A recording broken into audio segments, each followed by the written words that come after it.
ಶುಭೋದಯ ಎಲ್ಲರಿಗೂ. ದಾನೇಶ್ವರಿ ಯೂಟ್ಯೂಬ್ ಚಾನೆಲ್ಗೆ ಸ್ವಾಗತ. ಇಂದಿನ 12 ರಾಶಿಗಳ ಫಲಾಫಲವನ್ನ ತಿಳಿದುಕೊಳ್ಳೋಣ. ನಮ್ಮ ಗುರುಗಳಾದಂತಹ ಖ್ಯಾತ ಜ್ಯೋತಿಷ್ಯರು, ವಾಸ್ತುತಜ್ಞರು ಶ್ರೀ ರೇಣುಕಾ ಯಲ್ಲಮ್ಮ ಹಾಗೂ ಮಲೆಮಹದೇಶ್ವರರ ಆರಾಧಕರಾದಂತಹ ಶ್ರೀಯುತ ಅರ್ಜುನ್ ರಾವ್ ಗುರುಜಿ ಅವರಿಂದ ತಿಳಿದುಕೊಳ್ಳೋಣ. ಹಾಗೆ ಇವತ್ತು ಗುರುಗಳು ಒಂದು ವಿಶೇಷ ಮಾಹಿತಿಯನ್ನು ಕೂಡ ಕೊಟ್ಟಿದ್ದಾರೆ. ಅದೇನು ಅಂತ ತಿಳಿದುಕೊಳ್ಳೋಣ ಬನ್ನಿ. ಸಮಸ್ತ ನಾಡಿನ ಜನತೆಗೆ ಶ್ರೀ ರೇಣುಕಾ ಯಲ್ಲಮ್ಮ ಹಾಗೂ ಮಲೈ ಮಹದೇಶ್ವರ ಸ್ವಾಮಿಯ ಶುಭಾಶಯಗಳು. ಬಂಧುಗಳೇ, ಈ ದಿನ ತಾರೀಕು 22/4/2025 ಮಂಗಳವಾರ, ಉತ್ತರಾಯಣ, ವಸಂತ ಋತು, ಶ್ರೀ ವಿಶ್ವವಸು ನಾಮ ಸಂವತ್ಸರದ ಚೈತ್ರ ಮಾಸದ ಕೃಷ್ಣ ಪಕ್ಷದ ನವಮಿ ತಿಥಿ. ಈ ದಿನ ಶ್ರವಣ ನಕ್ಷತ್ರ ಇದೆ. ಶುಭ ಕಾಲ ಬಂದು 10:30ರಿಂದ 12 ಗಂಟೆವರೆಗೂ, ಮತ್ತು 1:30ರಿಂದ 3 ಗಂಟೆವರೆಗೂ ಒಳ್ಳೆ ಶುಭ ಕಾಲವಿದೆ. ಆ ಕಾಲದಲ್ಲಿ ನೀವು ಒಳ್ಳೆ ಗಾಡಿಗಳನ್ನ ಪೂಜೆ ಮಾಡ್ಕೊಳ್ಳಿ, ಒಳ್ಳೊಳ್ಳೆ ಕೆಲಸ ಕಾರ್ಯಗಳನ್ನು ಮಾಡ್ಕೊಳ್ಳಿ, ತುಂಬ ಶುಭಕರವಾಗಿರ್ತಕ್ಕಂಥ ಒಂದು ಕಾರ್ಯವನ್ನು ಮಾಡ್ಕೊಳ್ಳಿ. ಇವತ್ತು 12 ರಾಶಿಯವರಿಗೆ ಫಲಾಫಲ ಯಾವ ರೀತಿ ಇದೆ ನೋಡೋಣ ಬನ್ನಿ. ಮೊದಲಿಗೆ ನಾವು ನವಗ್ರಹಗಳನ್ನೆಲ್ಲ ಪ್ರಾರ್ಥನೆ ಮಾಡಿಕೊಂಡು ಈ ಆದಿತ್ಯಾದಿ ನವಗ್ರಹಗಳನ್ನೆಲ್ಲ ಮನಸ್ಸಿನಲ್ಲಿ ಧ್ಯಾನ ಮಾಡುತ್ತಾ 12 ರಾಶಿಯವರಿಗೆ ಫಲಾಫಲಗಳೆಲ್ಲ ಆದಮೇಲೆ ಒಂದು ವಿಶೇಷವಾಗಿರ್ತಕ್ಕಂಥ ಒಂದು ಅನುಷ್ಠಾನವನ್ನು ತಿಳಿಸ್ಕೊಡ್ತೀನಿ ನಿಮಗೆ. ಖಂಡಿತ ನೀವೆಲ್ಲ ಮನೆ ಒಳಗಡೆ ಮಾಡ್ಕೊಳ್ಳಿ.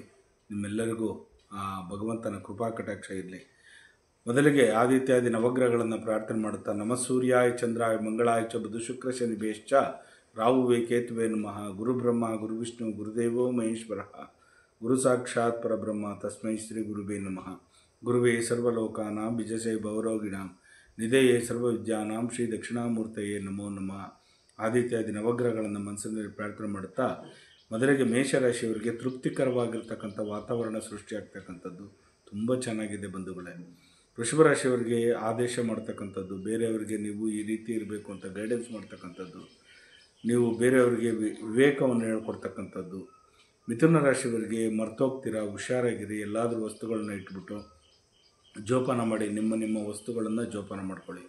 ಕಟಕ ರಾಶಿಯವರಿಗೆ ಈ ದಿನ ಅಚೀವ್ಮೆಂಟ್ ಮಾಡ್ತೀರಾ, ತುಂಬ ಚೆನ್ನಾಗಿದೆ. ನಿಂತ್ಕೊಂಬೇಡಿ, ಈ ದಿನ ತುಂಬ ಮುಂದುವರಿಯಿರಿ, ತುಂಬ ಚೆನ್ನಾಗಿದೆ.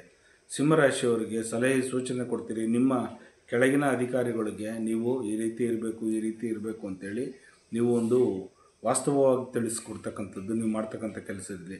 ಕನ್ಯಾ ರಾಶಿಯವರಿಗೆ ಕೀರ್ತಿ, ಯಶಸ್ಸು, ಲಾಭ ತರ್ತಕ್ಕಂಥ ದಿನ. ಈ ದಿನ ತುಂಬ ಚೆನ್ನಾಗಿದೆ ನಿಮಗೆ ಬಂಧುಗಳೇ. ತುಲಾರಾಶಿಯವರಿಗೆ ಕೀರ್ತಿ, ಯಶಸ್ಸು, ಲಾಭ ತರ್ತಕ್ಕಂಥದ್ದು, ಅಚೀವ್ಮೆಂಟ್ ಮಾಡ್ತಕ್ಕಂಥದ್ದು ತುಂಬ ಚೆನ್ನಾಗಿದೆ ಈ ದಿನ. ವೃಶ್ಚಿಕ ರಾಶಿಯವರಿಗೆ ಆದಾಯ ದ್ವಿಗುಣ ಆಗ್ತಕ್ಕಂಥದ್ದು, ನೀವು ಮಾಡಿರ್ತಕ್ಕಂಥ ಯಾವುದೇ ಒಂದು ಸಂಪಾದನೆ ಇದೆಯಲ್ಲ ಅದನ್ನು ಇನ್ವೆಸ್ಟ್ಮೆಂಟ್ ಮಾಡ್ತಕ್ಕಂಥದ್ದು, ಬೇರೆದಕ್ಕೆ ಮಾಡ್ತಕ್ಕಂಥದ್ದು. ಧನುಷ್ಯ ರಾಶಿಯವರಿಗೆ ಇದು ತುಂಬ ಚೆನ್ನಾಗಿದೆ ಈ ದಿನ. ಆದಾಯ ದ್ವಿಗುಣ ಆಗ್ತಕ್ಕಂಥದ್ದು, ಇನ್ವೆಸ್ಟ್ಮೆಂಟ್ ಮಾಡ್ತಕ್ಕಂಥದ್ದು, ಬೇರೆಯವರಿಗೆ ನೀವು ಲವಲೌಕಿಯಾಗಿರ್ತಕ್ಕಂಥದ್ದು ಚೆನ್ನಾಗಿದೆ ಈ ದಿನ ತುಂಬ. ಮಕರ ರಾಶಿಯವರಿಗೆ ಗಳಿಕೆ ಆಗ್ತಕ್ಕಂಥದ್ದು, ಇನ್ವೆಸ್ಟ್ಮೆಂಟ್ ಮಾಡ್ತಕ್ಕಂಥದ್ದು, ಕೂಡಿಟ್ಟ ಹಣವನ್ನು ಯಾವುದಾದ್ರು ಒಂದು ಜಾಗಕ್ಕೆ ಯಾವುದಾದ್ರು ಒಂದು ಪ್ರಯತ್ನ ಪಡ್ತೀರಾ ಈ ದಿನ. ಕುಂಭರಾಶಿಯವರಿಗೆ ಬೇರೆಯವರಿಗೆ ನೀವು ಹೆಲ್ಪಿಂಗ್ ನೇಚರ್ ಮಾಡ್ತೀರಾ ಈ ದಿನ, ತುಂಬ ಚೆನ್ನಾಗಿದೆ. ಮೀನರಾಶಿಯವರಿಗೆ ಈ ದಿನ ತುಂಬ ಚೆನ್ನಾಗಿಲ್ಲ. ಯಾಕಂತಂದರೆ ಆಲಸ್ಯ ಆಗ್ತಕ್ಕಂಥದ್ದು, ಟಯರ್ಡ್ನೆಸ್ ಆಗ್ತಕ್ಕಂಥದ್ದು, ನೋವಾಗ್ತಕ್ಕಂಥದ್ದು, ಮನಸ್ಸಿಗೆ ಘಾತವಾಗ್ತಕ್ಕಂಥದ್ದು ಈ ದಿನ ಅಷ್ಟೊಂದು ಚೆನ್ನಾಗಿಲ್ಲ. ವರ್ಜಿಸಿ. ಮಧ್ಯಾಹ್ನ 3 ಗಂಟೆಗಳ ಮೇಲೆ ನಿಮಗೆ ಶುಭ ಫಲ ಸಿಗುತ್ತೆ, ಅಲ್ಲಿ ಗಂಟೆ ನಿಮಗೆ ಚೆನ್ನಾಗಿಲ್ಲ. ಬಂಧುಗಳು, ಹೀಗೆ 12 ರಾಶಿಯವರಿಗೆ ಫಲಾಫಲಗಳುಂಟು. ಜಗನ್ಮಾತೆ ಸ್ವರೂಪಿಣಿಯಾಗಿರ್ತಕ್ಕಂಥ ರೇಣುಕಾ ಯಲ್ಲಮ್ಮ ನಿಮ್ಮ ಜೀವನದಲ್ಲಿ ಸುಖ, ಶಾಂತಿ, ನೆಮ್ಮದಿ, ಆರೋಗ್ಯ, ಭಾಗ್ಯ ಎಲ್ಲವನ್ನು ಕೊಟ್ಟು ಕಾಪಾಡಲಿ. ಉಧೋ ಯಲ್ಲಮ್ಮ ಮಲೈ ಮಹದೇಶ್ವರ ಸ್ವಾಮಿ ಉಗೇ ಮಾದಪ್ಪ. ಬಂಧುಗಳೇ, ಈ ದಿನ ವಿಶೇಷವಾಗಿರ್ತಕ್ಕಂಥ ಒಂದು ಅನುಷ್ಠಾನವನ್ನು ಮಾಡ್ತೀನಿ. ಯಾಕಂದರೆ ನನ್ನ ತಾಯಿಯ ವಾರ ಆಗಿರೋದ್ರಿಂದ, ಅದರಲ್ಲಿ ಎಕ್ಸ್ಪೆಷಲಿ ಶ್ರವಣ ನಕ್ಷತ್ರ ಆಗಿರೋದ್ರಿಂದ 4 ರಾಶಿಯವರು ನೀವು ಮಾಡಬೇಕಾಗಿರ್ತಕ್ಕಂಥ ಕರ್ತವ್ಯ, 4 ರಾಶಿಯವರು ಯಾವ ರೀತಿ ಏನು ಮಾಡಬೇಕು ಅಂತ ಹೇಳಿ. ಈ ದಿನ 4 ರಾಶಿಯವರು ಅಂದರೆ ಯಾರ್ಯಾರು? ಮಕರ, ಕುಂಭ, ಮೀನ, ಮೇಷ. ಈ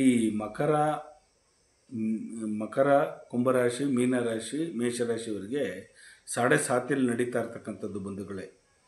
ನಿಮಗೆ ರಾಶಿ ನಕ್ಷತ್ರದಲ್ಲಿ 7.5 ನಡೀತಾ ಇದೆ. ಅಂದರೆ ಅಷ್ಟಮದಲ್ಲಿ ಶನಿ, ಪಂಚಮದಲ್ಲಿ ಶನಿ, ಸಪ್ತಮದಲ್ಲಿ ಶನಿ ನಡೀತಾ ಇರ್ತಕ್ಕಂಥದ್ದು. ಹಾಗಾಗಿ ನೀವು ಅನುಷ್ಠಾನವನ್ನು ಏನು ಮಾಡಬೇಕು ಅಂತ ಹೇಳಿದ್ರೆ, ನಾನು ಶಾರ್ಟ್ ಆ್ಯಂಡ್ ಸ್ವೀಟಾಗಿ ತಿಳಿಸ್ಕೊಟ್ಬಿಡ್ತೀನಿ ನಿಮಗೆ. ನೋಡಿ, ಬಿಲ್ವಪತ್ರೆ ನೋಡಿ, ಬಿಲ್ವಪತ್ರೆ. ಈ ಬಿಲ್ವಪತ್ರೆಯನ್ನು ಯಾವ ರೀತಿ ನೋಡೋದು ನೋಡಿ. ಈ ಬಿಲ್ವಪತ್ರೆಯಲ್ಲಿ 3 ದಳ ಇದೆ. ಅಂದರೆ ಆಕಾರ, ಉಕಾರ, ಮಕಾರ. ಅಂದರೆ ಆಕಾರ ಮೂಲ ರೂಪೇಣ ನೋಡಿ, ಆಕಾರ ಮೂಲ ರೂಪೇಣ ಉಕಾರ ಸ್ತಂಭ ಶಾಕಿಣೆ ಮಕಾರ ಫಲಪುಷ್ಪಾಯ ವೃಕ್ಷ ರಾಜಯತೆ ನಮಃ. ಅಂದರೆ ವೃಕ್ಷಗಳಿಗೆಲ್ಲ ರಾಜ ಅಂತದ್ದು ಶ್ರೀ ವೃಕ್ಷ. ಶ್ರೀ ವೃಕ್ಷ ಅಂತ ಏನಕ್ಕೆ ಹೆಸರು ಬಂತು ಅಂತಂದರೆ, ಇದಕ್ಕೆ ಸಮುದ್ರ ಮಂಥನ ಮಾಡಬೇಕಾದ್ರೆ ದೇವಾನುದೇವತೆಗಳು ಅಂದರೆ ರಾಕ್ಷಸರು ದೇವರು ಯುದ್ಧ ಮಾಡಬೇಕಾದ್ರೆ, ಸಮುದ್ರದಲ್ಲಿ ಜಗಳ ಮಾಡಬೇಕಾದ್ರೆ, ಅಂದರೆ ಮೇರು ಪರ್ವತವನ್ನು ಕಡಿಬೇಕಾದ್ರೆ ಆಲ ಉತ್ಪತ್ತಿ ಆಯಿತು. ಕಲ್ಪವೃಕ್ಷಗಳು ಕಾಮಧೇನುಗಳು ಉತ್ಪತ್ತಿ ಆದವು. ಅಲಕ್ಷ್ಮಿ ಉದ್ಭವ ಆದವು. ಲಕ್ಷ್ಮಿ ಉದ್ಭವ ಆದಳು. ಆ ಲಕ್ಷ್ಮಿ ಉದ್ಭವ ಆದಾಗ ಅತೀ ಸುಂದರವಾಗಿರ್ತಕ್ಕಂಥ ಲಕ್ಷ್ಮಿಯನ್ನು ರಾಕ್ಷಸ ಒರೆಸಬೇಕು ಅಂತ ಹೇಳಿದಾಗ ಸ್ವಲ್ಪ ಹೊತ್ತು ಈ ವೃಕ್ಷದ ಒಳಗಡೆ ರಕ್ಷಣೆಗಾಗಿ ಕೂತ್ಕೊಂಡ್ಲು. ಅದಕ್ಕೆ ಇದು ಶ್ರೀ ರಕ್ಷಾ ಅಂತ ಬಂತು. ಶ್ರೀ ವೃಕ್ಷ ರಕ್ಷೆ ಮಾಡ್ತಕ್ಕಂಥದ್ದು. ಅಂದರೆ ಇದರಲ್ಲಿರ್ತಕ್ಕಂಥ ವಿಶೇಷ ಏನಂತಂದರೆ ನೋಡಿ, ತ್ರಿಮೂರ್ತಿಗಳ ಸಂಗಮನೆ, ತ್ರಿಶಕ್ತಿಗಳ ಸಂಗಮನೆ ಇದರಲ್ಲಿ ಅಡಕವಾಗಿದೆ. ಇದನ್ನು ಏನು ಮಾಡಬೇಕು, ಇದನ್ನು ನೀವು ಕಿತ್ಕೊಂಡು ಬಂದು ಒಂದು ಅಕ್ಕಿಯಲ್ಲಿ ಒಂದು ಬಟ್ಲೊಳಗಡೆ ಅಕ್ಕಿ ಇಡಿ. ಅಕ್ಕಿ ಮೇಲೆ ಈ 3 ದಿಕ್ಕುಗೂ ಶ್ರೀಗಂಧದಲ್ಲಿ ಲೇಪನ ಮಾಡಿ ನೋಡಿ, ಶ್ರೀಮ್ ಅಂತ ಬರೀರಿ. ಈ ಎಲೆಯ ಮೇಲೆ ಶ್ರೀಮ್ ಅಂತ ಬರೀರಿ. ಶ್ರೀಂ ಶ್ರೀಂ ಶ್ರೀಂ. ಇಲ್ಲ ಓಂಕಾರ ಮಂತ್ರ ಆದರೂ ಬರೀರಿ. ಓಂ ಓಂ ಓಂ. ಇಲ್ಲ ಕ್ಲೀಂ ಕ್ಲೀಂ ಕ್ಲೀಂ ಅಂತ ಆದರೂ ಬರೀರಿ. ಒಂದು ದಾಳಿಂಬೆ ಕಡ್ಡಿ ತಗೊಂಡು ಅದ್ರ ಮೇಲೆ ಬರೀತಕ್ಕಂಥದ್ದು. ಹುಷಾರಾಗಿ ಬರೀರಿ, ಎಲೆ ತೂತಾಗಬಾರ್ದು, ಕ್ಲೀನಾಗಿ ನೀಟಾಗಿ ಬರೀರಿ. ಇದನ್ನು ಪೂರ್ವಾಭಿಮುಖವಾಗಿ ಅಂದರೆ ಊರ್ಧ್ವಮುಖವಾಗಿ ಹಿಂಗೆ ಇಟ್ಟು ಮನೆಯೊಳಗಡೆ ಪೂಜೆಯನ್ನು ಮಾಡಿ ಒಂದು ಅನುಷ್ಠಾನವನ್ನು ಮಾಡಿ. ನಿಮಗೆ ನೋಡಿ ಎಷ್ಟು ತೊಂದರೆಯಾಗಿ, ಎಷ್ಟೇ ಕಷ್ಟಗಳಿರಲಿ, ಎಷ್ಟೇ ಇದಾಗಿರಲಿ ಪಾರಾಗ್ತೀರ. ಈ ರೀತಿ ಈ ವೃಕ್ಷವನ್ನು ಪೂಜೆ ಮಾಡಿ, ಬಿಲ್ವ ವೃಕ್ಷವನ್ನು. ಖಂಡಿತವಾಗಿ ನಿಮಗೆಲ್ಲರಿಗೂ ಒಳ್ಳೆಯದಾಗಲಿ. ಆ ಪರಮೇಶ್ವರನ ಸಾನ್ನಿಧ್ಯದಿಂದ ನಾನು ಹೇಳ್ತಾ ಇದ್ದೀನಿ, ಖಂಡಿತವಾಗಿ ನಿಮಗೆಲ್ಲರಿಗೂ ಒಳ್ಳೆಯದಾಗುತ್ತೆ. ಶುಭವಾಗಲಿ. ಲೋಕೋ ಸಮಸ್ತ ಸುಖಿನೋ ಭವಂತು, ಸನ್ಮಂಗಳಾನಿ ಭವಂತು. ಸರ್ವೇ ಜನ ಸುಖಿನೋ ಭವಂತು, ಸನ್ಮಂಗಳಾನಿ ಭವಂತು. ಎಲ್ಲರಿಗೂ ಒಳ್ಳೆಯದಾಗಲಿ. ಮಲೆ ಮಹದೇಶ್ವರ ಒಳ್ಳೇದು ಮಾಡಲಿ. ಒಂದು ವಿಶೇಷವಾದ ಮಾಹಿತಿಯನ್ನು ಕೊಟ್ಟರು ಗುರುಗಳು.